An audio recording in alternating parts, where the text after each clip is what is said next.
Hello to all you beautiful people out there. Welcome to my channel Brisk Talks by Shirley David. This is episode 7 of the new season. Let's make friends with household things. In today's episode, we are going to learn about a process. A process out of which, the result of which, we consume it every single day or the every other day. But we barely know what are the actions, the names of actions pertaining to this process. Wondering what it could be?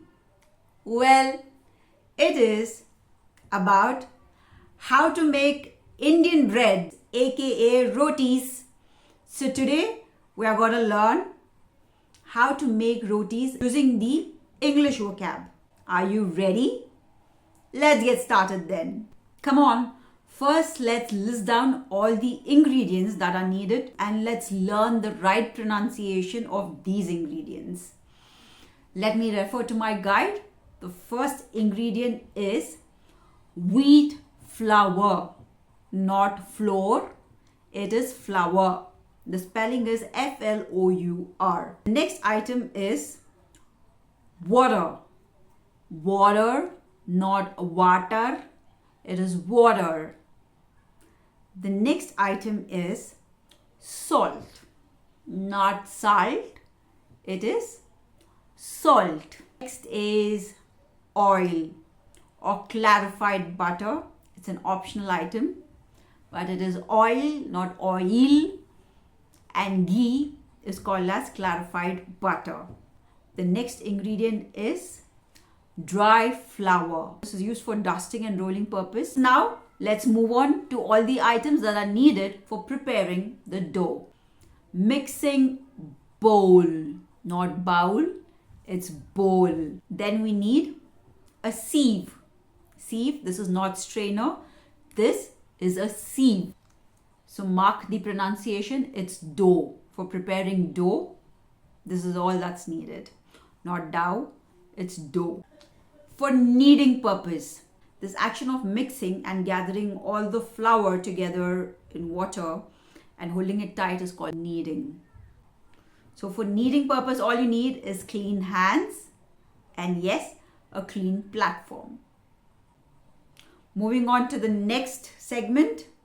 For cooking purpose, what are all the utensils required? The flat pan, aka tawa, flat pan. Then you need a spatula for flipping the rotis, spatula, or tongs too. Then you need a stove. It's not stove, it's stove. Now that we are familiar with the vocab of what are all the items that are needed for preparing rotis, right from the ingredients to the utensils to what are all the vocabs related to the actions of preparing the dough, then what are we waiting for? Let's get started with the initial step. Let me refer to my guide. Step 1.